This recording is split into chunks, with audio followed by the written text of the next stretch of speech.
Welcome to the Korea Pro Podcast, your weekly guide to understanding the most pressing and complicated developments shaping South Korea. We're your hosts, Jungmin Kim, John Lei, and Junha Park of Korea Pro.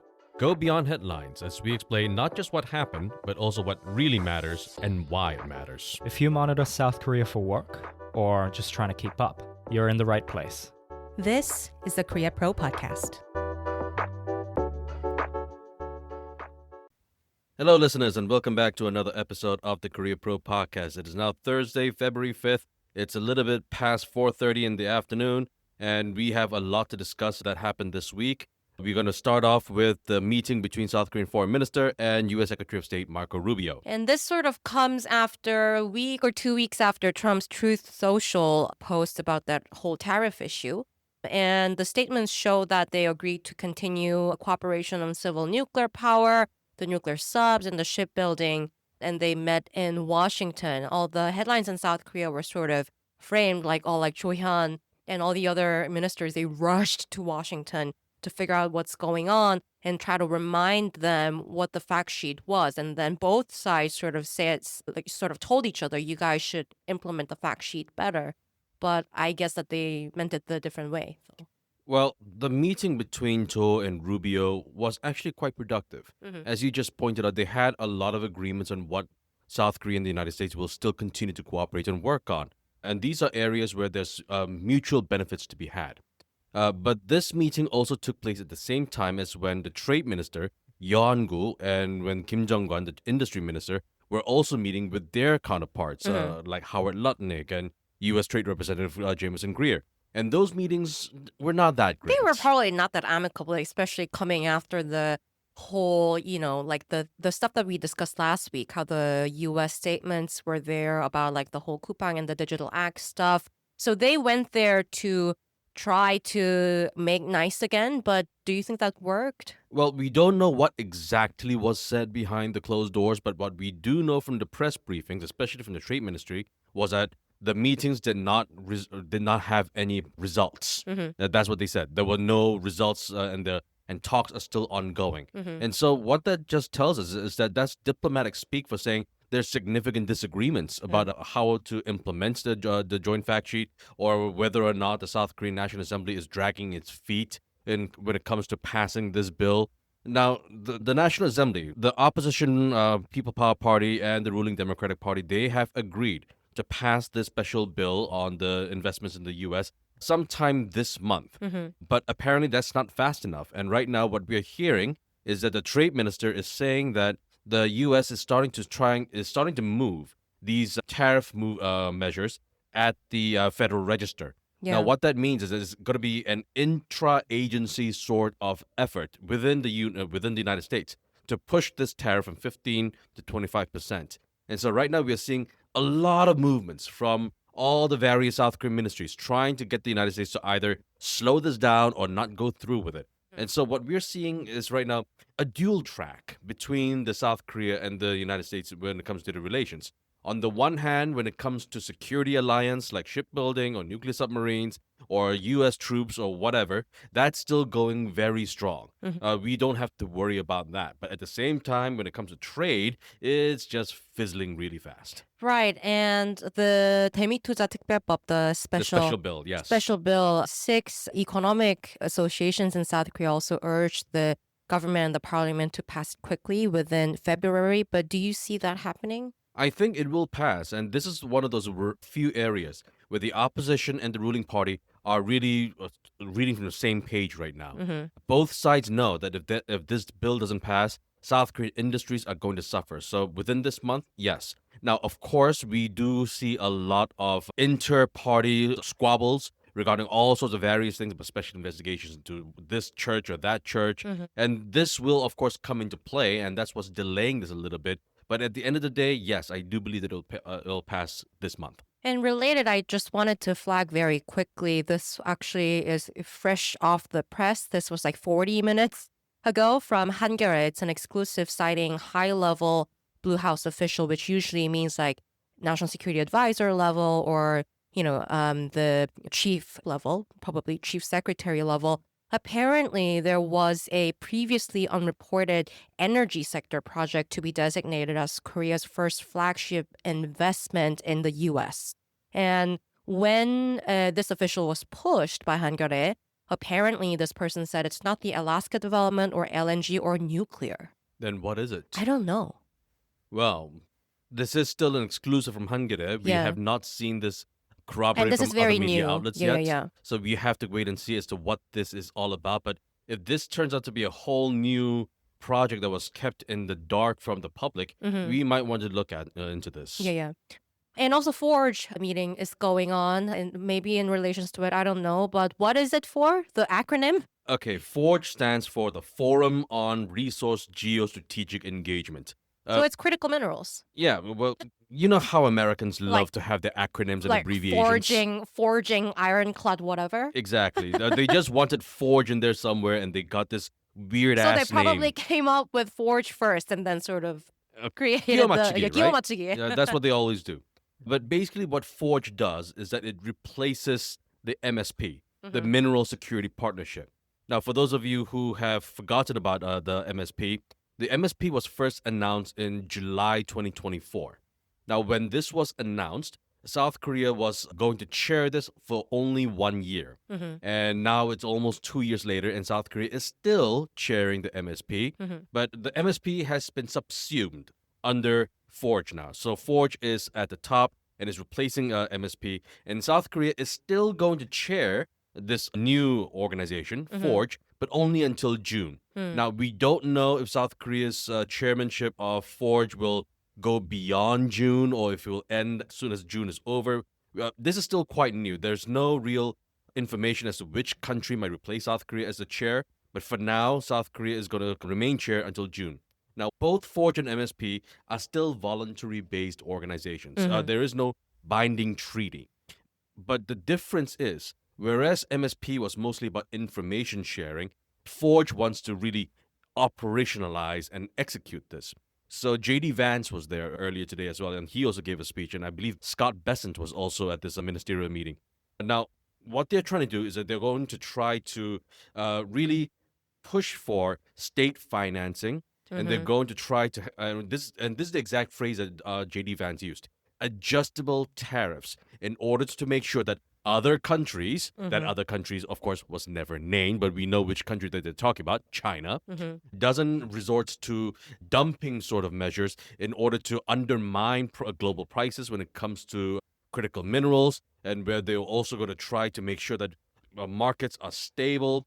And this is going to be this is going to have a lot more bite and punch than what MSP used to have. Now, Hyun was also at that meeting, and South Korea is just as South Korea really jumped headfirst into pack silica when the State Department first announced it, South Korea is also going headfirst into Forge. Who else are involved? A lot of other countries were involved So this as is well. like a mini-lateral platform sort of thing. A lot of quote-unquote like-minded countries were there. For example, Canada was there, so was Israel, so was South Korea. And there were a lot of countries that were actually participating in this. Of course, China was absent, and that's because although China was never mentioned once during the entire meeting, even though the name wasn't there, Yeah. China was just all over the place. Oh yeah, it's like when Biden says Indo-Pacific and he means China. Exactly. Right. Moving on, a new nomination in the U.S., Kevin Warsh. Now, Kevin Warsh was nominated to head the Federal Reserve. Now, the current Fed chair, Jerome Powell, his term ends in June. Powell isn't going anywhere. He will still serve in the Federal Reserve Board. But Kevin Warsh, he's going to be presumably become the next Fed chair. And as far as South Korean media was concerned, the only words that came right at the Kevin Warsh was kupang. And South Korean media have largely headlined him in connection with Coupang because he's the company has been in headline, and of course that makes it viral, but he is, I think, a director. Yeah, Warsh has served as the outside director, 사회의사 of Coupang since October 2019. I think that was before Coupang was registered as a U.S. company, right? I don't really remember when they registered as a U.S. I think it was company. 2021. But anyways, when he joined the board at the time, he described the company as being at the forefront of innovation, and so on and so forth. And I think he's friends to the former chairman Kim Bum-seok as well. And yeah, because of his former ties to Kupang, or like current, but it's outside director. But still, a lot of headlines focused on how he's linked to Kupang because, of course, after the Kupang leak and Harold Rogers going into investigation and police testimony and so on and so forth, whatever's linked to Kupang, they get the headline here now. Now, I'm not quite sure how much of his role in Kupang is actually going to matter if he becomes the Fed chair. I'm pretty sure that if he becomes Fed chair, he might need to divest a lot of his current assets. And I'm not sure if he's going to be allowed to remain associated with Kupang or any other real company that's going to be involved, that's going to be publicly listed somewhere. But right now, at least so far in South Korea, that is the headline. And that is something we have to keep an eye on, the nomination itself. And speaking of which, there was a Treasury Department announcement this week, the foreign exchange policy monitoring list. So South Korea remains there, right? Now, South Korea was on that list, it was taken off the list, and now it's back on the list. Now, the reason why South Korea was back on the list this time was not because of anything to do with currency manipulation. It was because of the South Korea's current account and trade surplus with the United States. Now, despite all the tariffs that the United States has been imposing, including those in South Korea's trade surplus when it comes to the U.S. is still high. In fact, it's probably higher. Oh, no. And that's because no matter how high the tariffs are, South Korea's number one exports are semiconductors, memory chips, stuff that the Americans need, no matter what the tariff levels are. Well, don't let Trump hear this. Well, that's too bad. I just said it out loud, and we all know that Trump listens to the Korea Pro podcast. And so, yeah, the current account surplus and the trade surplus are up, and so South Korea is back on the list. Now, what's important to mention is earlier I said that it had nothing to do with currency manipulation, and the Treasury Department actually says that out loud. What the Treasury Department said was that when it comes to South Korea's won right now, which is really on a roller coaster these days, they actually said what Scott Bessent said earlier this month, that the South Korean won's value right now, it doesn't really reflect South Korea's economic fundamentals. South Korea's economic fundamentals are quite robust, but because of all of these various reasons as to what's going on with the global bond markets, the yield differentials, what we've seen with the Sohak ants who are trying to get more of their yields by investing in overseas equities. Meaning smaller investors. Exactly. And also because of the $350 billion investment South Korea has made, because of all these various reasons, the won has weakened. And the Treasury Department recognized that.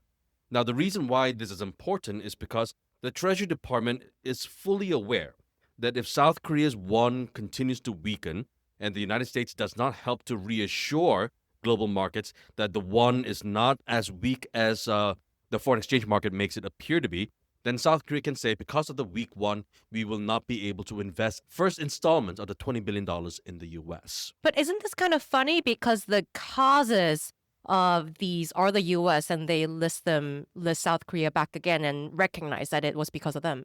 Well, there is a Korean phrase that everyone knows. 병 주고 약 주고. Yeah. You make the patient sick and then you give the patient the medicine that they need. Yeah, that's exactly what the United States is doing right now. Exactly. And speaking of things that Trump might not want to hear about, South Korea's record January surplus was rested on the chip price surge. What we just talked about. Chips are always in high demand. Well, let me be very careful with that word. I don't know if always is going to be the case, but it is high. It has been high, and it will remain high at least for the foreseeable future. Now, depending on which kinds of chips that we're looking at, there are various kinds that are needed for all different kinds of purposes.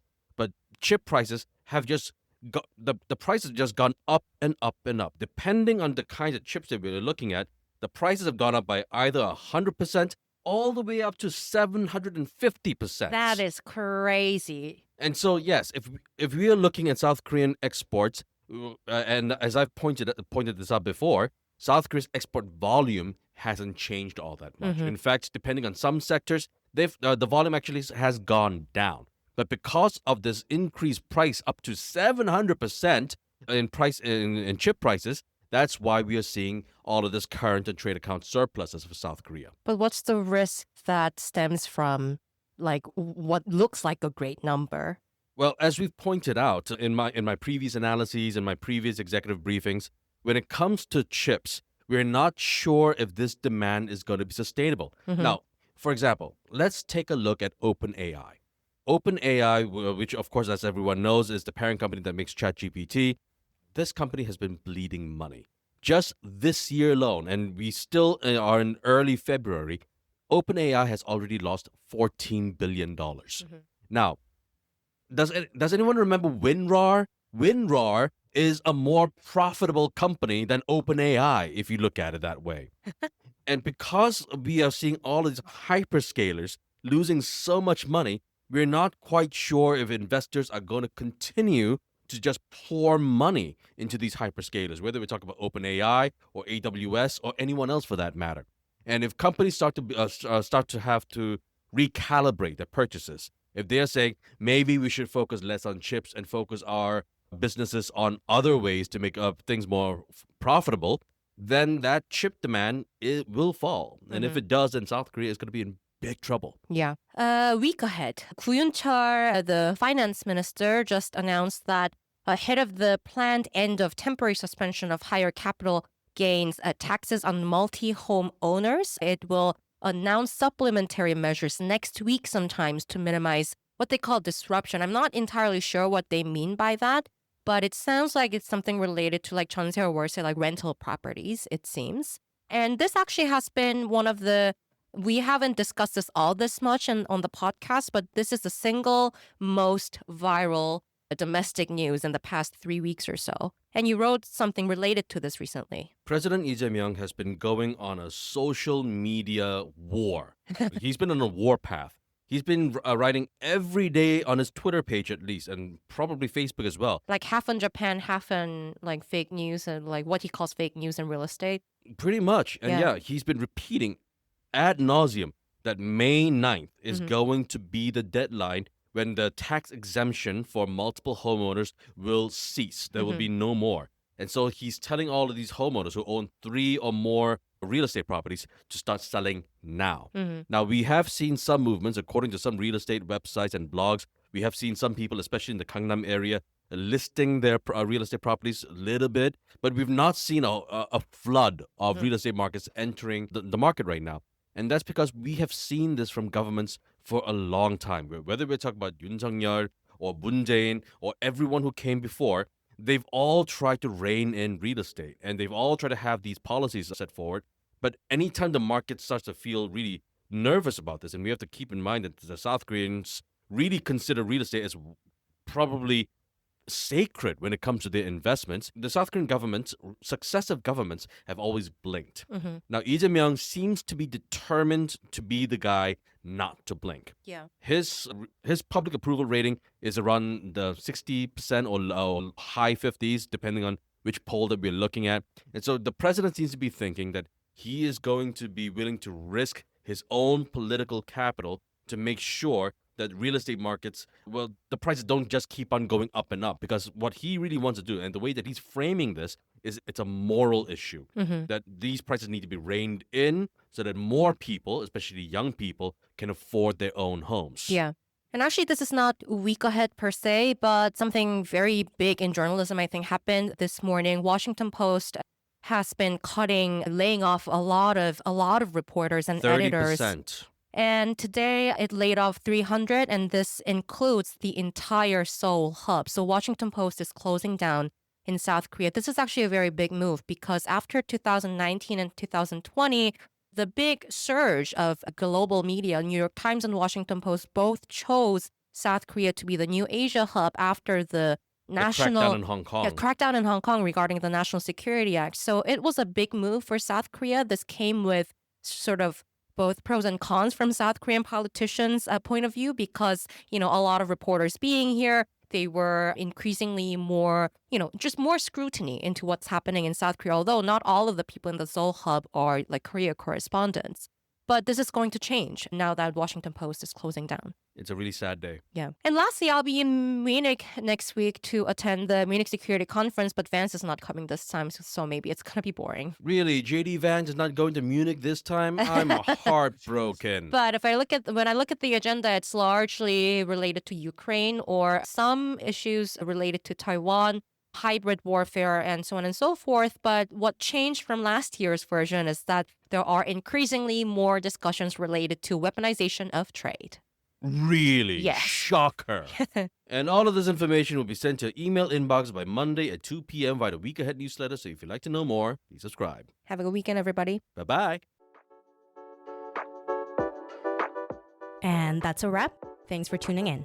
If you want to know more, sign up for our daily executive briefings.